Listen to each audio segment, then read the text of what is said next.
ধৈর্য সহকারে শিখতে হবে।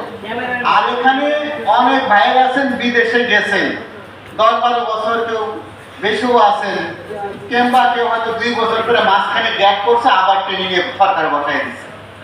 ঠিক আছে না? তাহলে আমরা যারা নতুনদের জন্য একটু বেশি প্রয়োজন। বিদেশের মাটিতে কি করব না, কি করলে ভালো হইতো বা ভালো হইতো না, এই বিষয়টা এই জন্য আপনাদের জন্য বেশি প্রয়োজন। তারপরে সরকার করছে স্মার্ট কার্ড নিতে হলে, বহির্গমন ছাড়পত্র নিতে হলে অবশ্যই 3 দিনের সার্টিফিকেট বাধ্যতামূলক। আর কেনই বা করছে সরকার? এই যে আপনারা আসছেন নারায়ণগঞ্জে বিভিন্ন ফ্যামিলি থেকে, হ্যাঁ, সম্মানিত ইজ্জতওয়ালা মানুষগুলা, আপনাদের কেনই 3 দিন সরকার আটকায় রাখছে? এমন হইতে পারে এতে কোন একবার হাসলো, মনে হলো যে আপনি মনে ইজ্জতওয়ালা মানুষ না, আপনি কি বেহায়া মানুষ? ঠিক না ভাই, ঠিক না। আপনি বাংলাদেশের একজন নিঃসন্দেহ নারায়ণগঞ্জের মানুষ না। 4-5 জন ছিল, তার একজন হইতে পারে। নিজেকে ওন করতে হবে। আপনি বাংলাদেশের একজন নাগরিক, গরিব দেশের নাগরিক আর মধ্যবিত্ত দেশের নাগরিক আর উচ্চ দেশের নাগরিক এক না, পার্থক্য আছে নাগরিক নাগরিক। বিদেশে যারা গেছেন, উন্নত দেশে গেছেন, সেই দেশের নাগরিকের যে স্ট্যাটাস, তাদের চলাফেরা, তাদের রাইটস, এগুলো সব বলবে। যেমন এখন অনেক কমে গেছে। ধরো একটা পুলিশ বাহিনী কেন করা হয়েছে? পুলিশ বাহিনী কেন তৈরি করছে? আমাকে হেফাজত করার জন্য। কিন্তু আমি যদি অকারেন্স করি, তা আমাকে ধরেও নিয়ে যায়, তাই না? এটা তো আমাদের দেশের কালচার, আগে ছিল, এখন অনেকটা কমছে। কেন কমছে? দেখেন, উন্নত দেশে যদি আপনার কোনো ভুল থাকে, পুলিশ গাড়ি নিয়ে এসে আপনার বাসার সামনে হর্ন দিবে, সালাম দিবে, স্যার আপনাকে একটু থানায় যেতে হবে, গাড়ি পাঠাই দিচ্ছে আমার অফিসার। ইজ্জতের কথা নাগরিক সিটিজেন, আপনাকে ইজ্জত দিয়ে কথা বলতেছে তারা, যে স্যার আপনাকে একটু থানায় যেতে হবে, আমার অফিসার গাড়ি দিয়েছে আপনার জন্য। আর আমাদের দেশে এখন হয়, আগে আগে 2 কিল দেওয়া, আগে বাইরে, তারপরে বুঝবারে কি করতে।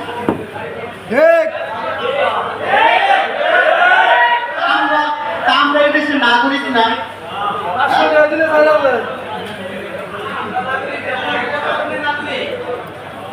সরকার একজন ব্যক্তি জনগণের সেবা দেওয়ার জন্য অনেকগুলো ডিপার্টমেন্ট তৈরি করছে। স্বাস্থ্য মন্ত্রণালয় করছে আমাদেরকে স্বাস্থ্য সেবা নিশ্চিত করার জন্য, তাই না? শিক্ষা ডিপার্টমেন্ট হয়েছে আমার সন্তানদের শিক্ষা নিশ্চিত করার জন্য।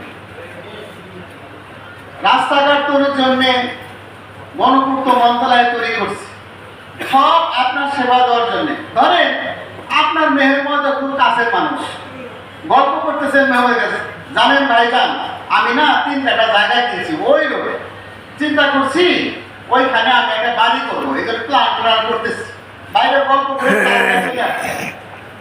এই যে কথাটা বললেন, মেয়র যদি সচেতন হয় তাহলে সে বুঝবে যে উন্নত দেশের মেয়র হতো, তাহলে বুঝতো আমার একটা নাগরিক আমার কাছে বলে গেল সে 3-4টা জায়গা কিনছে, সেখানে সে বাড়ি করবে, বাড়ির ডিজাইন করতে, তখন বলবো তাহলে আমার ওখানে পানি পৌঁছাইতে হবে, বিদ্যুৎ পৌঁছাইতে হবে, গ্যাস পৌঁছাইতে হবে, ময়লার গাড়ি পাঠাইতে হবে। উনি এগুলো ধরে নিচ্ছে। আর আমাদের দেশের মেয়ররা কি বলতে পারে? সব জায়গার মেয়র এক না। নারায়ণগঞ্জের মেয়র তো ওরকম একরকম না, রাজশাহীর মেয়র আর একরকম, বা অন্য জায়গার মেয়র একরকম। বাংলাদেশেও মেয়রটিরও পার্থক্য আছে, তাই না?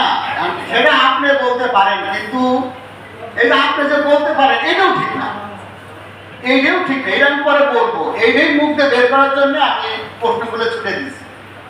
যেহেতু আমরা মাস্টার মানুষ, আপনার বুদ্ধিজ্ঞান যথেষ্ট আছে, কিন্তু মাস্টারতে পণ্ডিত না, বুঝে গেছে? এই কথা বের করার জন্য এই কথাটা ছুটে দিচ্ছি।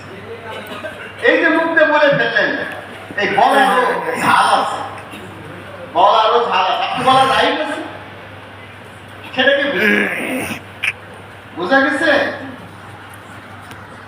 তাইলে এই যে মেয়ের টু মেয়ের পার্থক্য হয়, তার চিন্তা তো নাই, আমার নাগরিক এইটা করবো ওইটা করবো, আমি কি সেবাটা পৌঁছাতে পারি?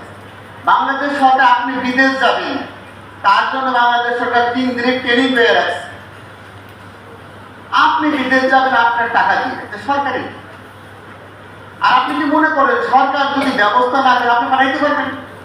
এই যে তবে ঢাকা পুরা মানে একরকম আলাদা একটা পরিবেশ তৈরি করে ফেলছে। আজকে কুয়েতের আমির আসবে বাংলাদেশ, তারপরে জনগণ বিভিন্ন পার্টনার ব্যাপারে বেতন ভাতা প্রসঙ্গে তাদের সাথে অনেক কথা হবে, ঠিক আছে না?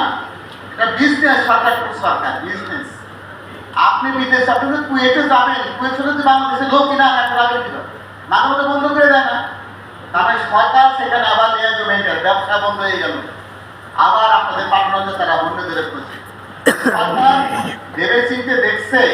আগে এই 3 দিনের ট্রেনিং হতো না, তখন আমি এটা 2012 সাল কি 11 সালের দিকে আমি কাকের পরিচালক।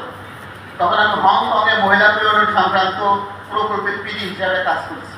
তখন বুঝছি যে কিভাবে প্রশিক্ষণ দিয়ে বিদেশ, তখনই বলছো হংকংয়ের পরিবেশটা অন্যরকম। বাংলাদেশের যে ট্রেনিং সেন্টার দিতাম, হংকংয়ের পরিবেশ মানে হংকংয়ের কুত্তা বিড়াল আইনা তাদের কিভাবে যত্ন করতে হয় সেটাও ওই মেয়ে যেতে পারে না। মহিলাদের এরকম গ্রাম থেকে 10 হাত কাপড় পরা, ব্লাউজ পরা মহিলা আইনা কিভাবে জিন্সের প্যান্ট গেঞ্জি আর কিভাবে চুলের ফ্যাশন করে চলা লাগে এগুলো প্র্যাকটিস করাইতাম। তারপরে ভিডিও করে ওই দেশে প্রেরণ করতাম, তারা ওই ভাষায় কোম্পানিতে ভিডিও দেখে সুইচ করে এই মেয়েটা আমার দরকার, পুরো ভাষা শিক্ষায় রান্না বান্না খাবার দাবার সব প্র্যাকটিস করাইতাম। ওই ট্রেনিং দেখেই তখন সরকার মনে করলো, তখনই তো আমাদের যে ফেরত আসার রেট পাঠাই 2 লাখ, ফেরত আসে আবার বলতে 10,000। কেন এত ফেরত আসবে? ফেরত আসবে সেটা শতকরা 1 বা 1000-এ 1 এইরকম, এত তো ফেরত আসার কথা না। এই জন্যই এই ট্রেনিংটা যখন শুরু করা হয়েছে তখন ফেরত আসার রেট কমে গেছে। আমি নিজের বাসায় বলি 3 দিনের 3 সালের ট্রেনিংটা হলো কি ওরসেলাইনের ওষুধ না। যখন ওরসেলাইন ছিল না, বহু লোক গ্রাম থেকে মারা যেত, তখন মরক লাগছে, কলেরা হইত। আর যখন আবিষ্কার হয়ে গেল আকাশের পানি, 1 চিমটি নুন আর 1 মুষ্ঠ আখের গুড় দিয়ে গুলায় খাইলেই ওই রকম কলেরা থেকে বাঁচা যেত। এটা কত সালের ঘটনা? হয়তো 82-85, তখন আমি 3-4 পড়ি। ওই রকম অবস্থার সময় এরকম হয়ে গেছে। কত লোক গ্রামে মারা যেত, গরু বাছুরও মারা যায়। তখন এই ওরসেলাইন ছিল না, আবিষ্কার করলে অল্প টাকার একটা ওষুধ।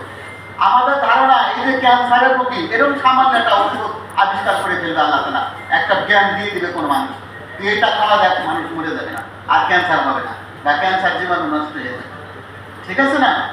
এখন কি আর ওর পাতলা পায়খানাতে মানুষ মারা যায় কি একটু অসুস্থতার কারণে? তার মানে এই 3 দিনের ট্রেনিং অনেক বিদেশ রেট থেকে ফেরত আনে, বুঝা গেছে? এই যে বিদেশ থেকে ফেরত আসে, কেন ফেরত আসে বলেন তো দেখি, ফেরত আসে কি কারণে?